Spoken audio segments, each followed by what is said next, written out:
And so, like, that's our example in the New Testament of how they're able to do that and remain faithful to Jesus. And I wanted to give us an example also from the Old Testament. Because I really like to show how all this works together, right? And we see this continually all through. So, I love this story. Back in Genesis 39, it talks about Joseph, right? And so just to give you context real quick, in Genesis 38, all Joseph's brothers are just sinning and doing all kinds of crazy things, right? So Judah, for instance, his son dies. He had a wife. He's supposed to marry the wife to another guy. He doesn't do that. So then she actually pretends to be a prostitute in order to trick her father-in-law into sleeping with her so that she can have an heir. And yeah, it's messed up that she did that. It's even more messed up that her pretending to be a prostitute worked. You know what I'm saying? And so that's the context of what's going on here. And these are the people through the lineage that the Messiah is going to come, right? And so this is the whole family, and they're just doing whatever. They're not remaining faithful. But in 39, we see the story of Joseph, right?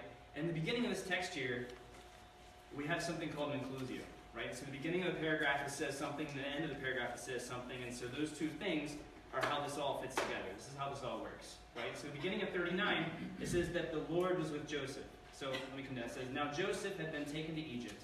An Egyptian named Potiphar, an officer of Pharaoh and the captain of the guard, bought him from the Ishmaelites who had brought him there. The Lord was with Joseph. This is not just that the Lord was close in proximity to Joseph. This is a covenantal with.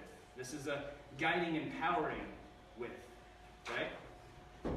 And he became a successful man, serving the household of his Egyptian master.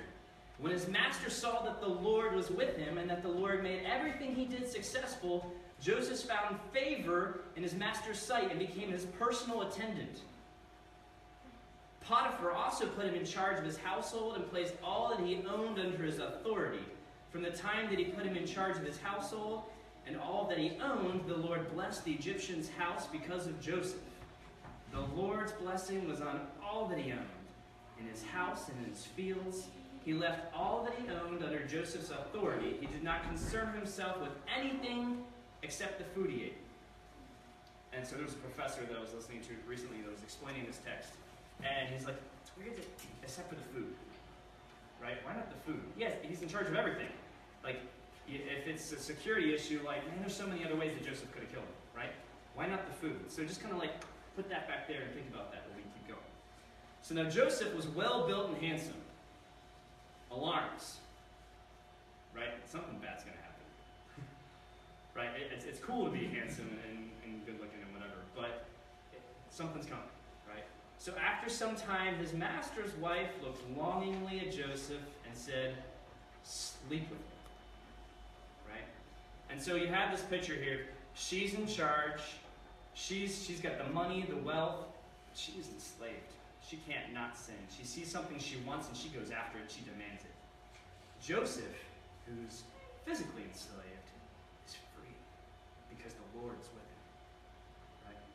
And so it says here, he refused. Look, he said to his master's wife, with me here, my master does not concern himself with anything in his house, and he has put all that he owns under my authority. No one in this house is greater than I. He has withheld nothing from me except for you. Going back, wait, he's in charge of everything. He has authority over everything in the house. But what about the food? Right? So we think this is an idiom. Right? He could have everything except for the food and anything that he ate. And then here's like everything in the house except for you. So it's an idiom of except for his wife, except for the fruits of his marriage. Right? And so he's like, man, I have everything. It's good. The only thing I'm not allowed to have is you. Right? And he says no. And again, man, Joseph's life has sucked for a while. Right? He was beat. His brothers tried to kill him. And then we're like, instead of killing him, let's profit off of him. Let's sell him. So now he's a slave. He goes from being the favored son to a slave. Right? And so it'd be easy to be like, man, just wants to be nice to have something good. Or, like, I deserve something good in my life because, geez, my life has sucked. Right? It'd be really easy for him to rationalize that, but he doesn't because the Lord is with him. Right? Left on our own, man, it's pretty tempting.